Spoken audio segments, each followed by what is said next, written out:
Welcome back. Former President Donald Trump took the witness stand this afternoon in the E. Jean Carroll defamation trial, telling the court, quote, he wanted to defend himself, his family, and the presidency. His testimony lasted just a few minutes as the judge limited what the ex-president could say in court. Trump did, however, stand by his previous denial of Carroll's sexual assault accusation. Closing arguments are set to begin tomorrow morning.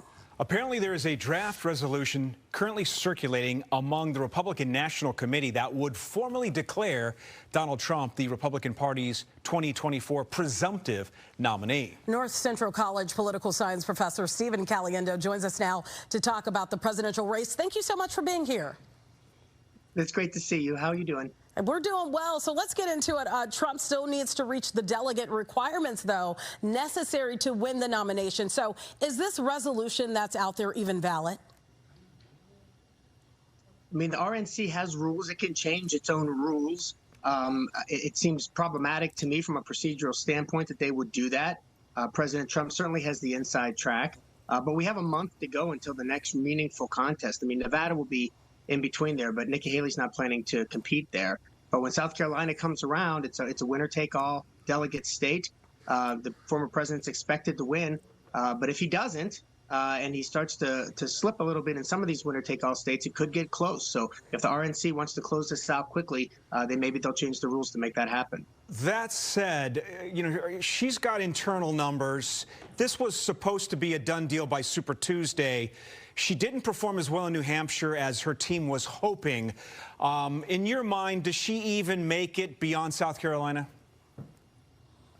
Scott, I think the real question is if she can even make it to South Carolina. It's a long time.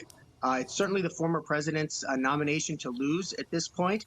I think as the days go by, Nikki Haley has to think about her fundraising opportunities.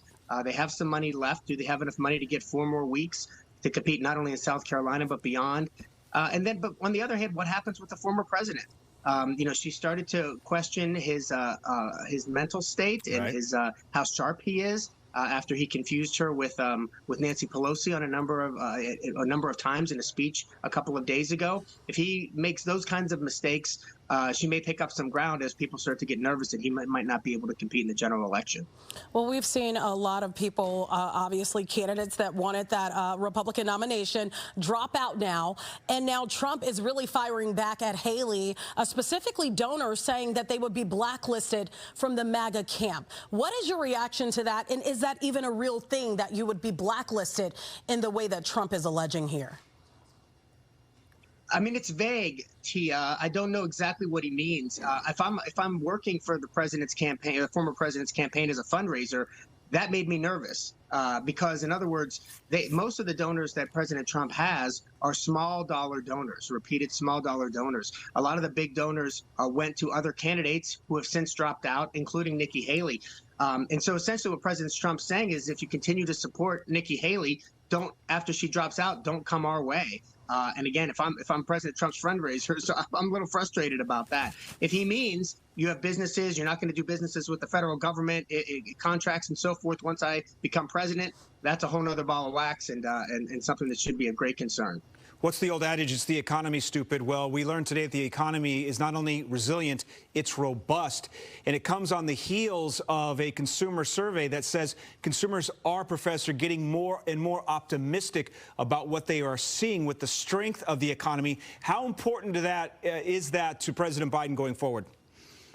I'm glad you remember the 1992 campaign, Scott. It is the economy, stupid, and people care very much about it. They tell us in polls after polls and in exit polls that they vote very much about the economy. And it's not surprising that as these numbers are coming out today and as the consumer confidence is rising, the Trump campaign is sort of shifting its strategy. We heard from Mitch McConnell over the last 2 days that President Trump has asked them to not move forward on a deal for border security, that he's worried that if the border gets better, if the border situation gets better, that's going to look better for President Biden and he won't have as much to run on. And so I think as they're thinking about what issues are going to be most helpful to the former president, it's going to be tough to run against an economy that looks strong and that people feel is rebounding. So they need to look for other things, and killing this bipartisan deal on the border may be one of those strategies.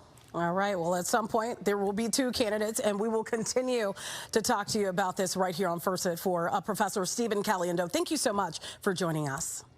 Thanks for having me. All right.